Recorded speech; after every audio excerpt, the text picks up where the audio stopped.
आज के वीडियो में हम जानने वाले हैं कि बच्चा कौन से महीने में घुटने से चलना शुरू कर देता है। ऑन एन एवरेज ऐसा कौन सा मंथ है जिसमें यूजुअली बच्चे चलना शुरू कर देते हैं।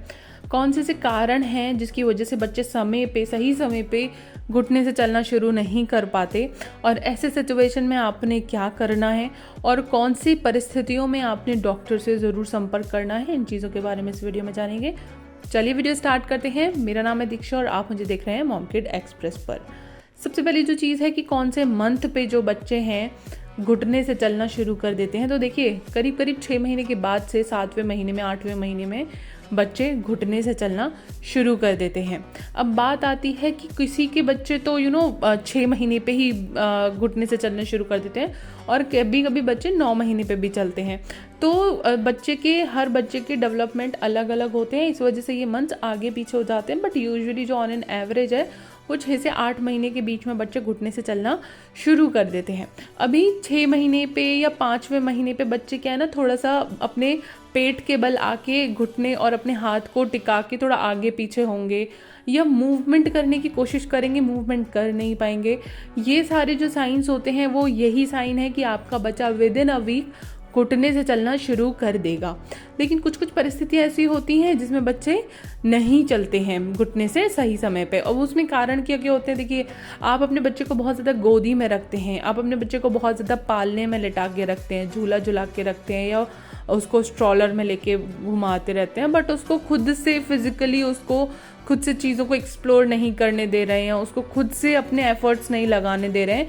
ऐसे केस में भी बच्चे के डेवलपमेंट्स जो है वो बहुत ज़्यादा स्लो डाउन हो जाते हैं। सो आप अपने बच्चे को फ्रीली मूव करने दीजिए, उसको गद्दे की जगह, मतलब बेड की जगह ज़मीन पर आप उसको छोड़ दीजिए फ्रीली, और वो अपने आप ही सीख जाएगा। आपको इसमें सिखाने की भी ज़रूरत नहीं पड़ती है। तो आपको बच्चे को ज़्यादा देर गोदी, पालना या स्ट्रॉलर या झूला ऐसी चीज़ों में हर वक्त बंद करके नहीं रखना है। जब बच्चा जागा हुआ है कोशिश कीजिए वो ज़मीन पे हो, जिससे कि वो अपने आप फ्रीली मूव करे और उसकी मसल्स स्ट्रांग हो। दूसरा कारण होता है कि अगर बच्चे को टमी टाइम आपने नहीं दिया है, दूसरे महीने से ही, मैं तो कहती हूँ वैसे एम्बिलिकल कॉर्ड हटने की तुरंत बाद ही आपने टमी टाइम देना शुरू कर देना चाहिए। बट समटाइम्स बच्चे इतने डेलिकेट होते हैं कि हमें खुद भी डर लगता है पहले महीने में टमी टाइम देने से। लेकिन अगर आप बच्चे को सही समय से, यानी कि दूसरे महीने से अगर आप बच्चे को टमी टाइम देते हैं, तो ये बच्चे की नेक मसल्स को स्ट्रॉन्ग करता है, बैक मसल को स्ट्रॉन्ग करता है, जिसकी वजह से बच्चे सही समय पे घुटने से चलना शुरू कर देते हैं, और आगे ये उनको हेल्प करता है सीधे दोनों पैरों पे अपने आराम से चलने में भी हेल्प करता है। तो टमी टाइम बहुत ज़्यादा ज़रूरी है, गैस्ट्रिक प्रॉब्लम में हेल्प करता है, बहुत सारे फ़ायदे हैं टमी टाइम के लिए। इसीलिए सब लोग बार बार बोलते हैं कि टमी टाइम बच्चे को ज़रूर दीजिए। तो टमी टाइम आपने बच्चे को अगर नहीं दिया है तो ये भी एक कारण हो सकता है कि आपका बच्चा अभी घुटने से क्यों नहीं चल रहा है। तीसरा कारण हो सकता है कि बच्चे की बोन्स वीक हों या टेढ़ी हों। इन सब चीज़ों में डॉक्टर का सुपरविज़न जो है वो बहुत ज़्यादा ज़रूरी है। डॉक्टर से आपने कंसल्ट करना पड़ेगा, डॉक्टर से विजिट करनी पड़ेगी, सो दैट वो एनालाइज करके वो बता पाएंगे एग्जैक्टली प्रॉब्लम क्या है। यूजुअली जो है बॉर्न होने के बाद में बच्चों के लिए विटामिन D3 और कैल्शियम की सप्लीमेंट्स जो है सजेस्ट किए जाते हैं डॉक्टर के द्वारा।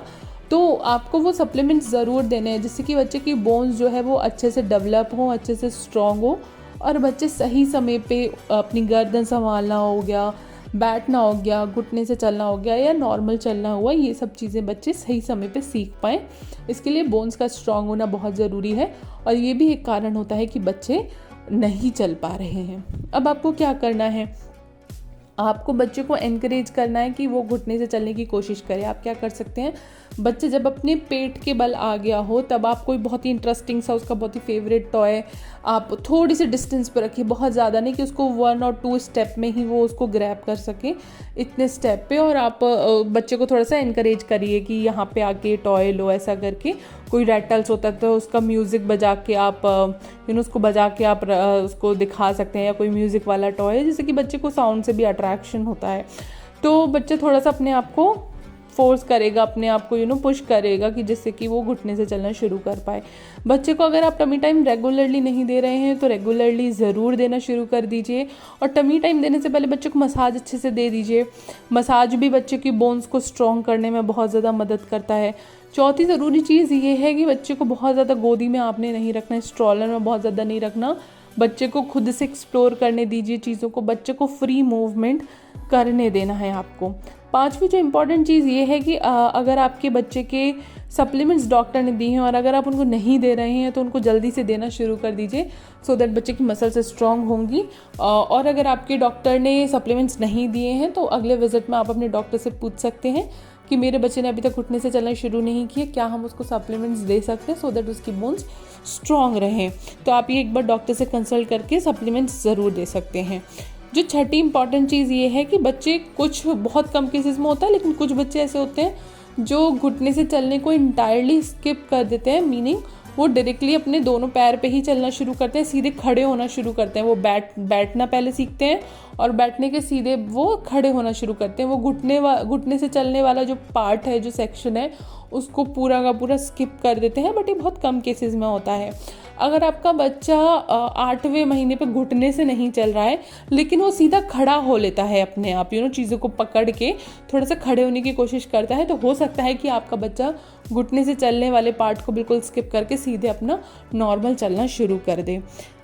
अगर आपका बच्चा करवट भी नहीं बदलता, 6 महीने का हो गया, पलटना ही नहीं शुरू किया, टमी टाइम देने पे भी उसको अपने हैंड्स पे वो ज़्यादा प्रेशर नहीं ले पाता, तो आपको अपने डॉक्टर से ज़रूर बात करनी चाहिए। अगर आपके बच्चे के पैरों में आपको लगता है कि थोड़ा टेढ़ापन है, हड्डियाँ थोड़ी सी मुड़ी हुई हैं, तो भी आपने अपने डॉक्टर से ज़रूर बात करनी चाहिए।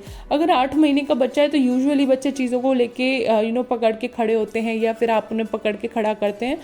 तो अगर आपके बच्चे के पैर जो है वो शेक करते हैं या वो बहुत ज़्यादा रोने लगता है, पैर हिलते हैं और बच्चे बहुत ज़्यादा अनकम्फर्टेबल रहते हैं, तो आप एक तो इस चीज़ को प्रैक्टिस करना बंद कर दीजिए, मतलब उसको नहीं आप उसके पैरों पे ऐसे खड़े करिए।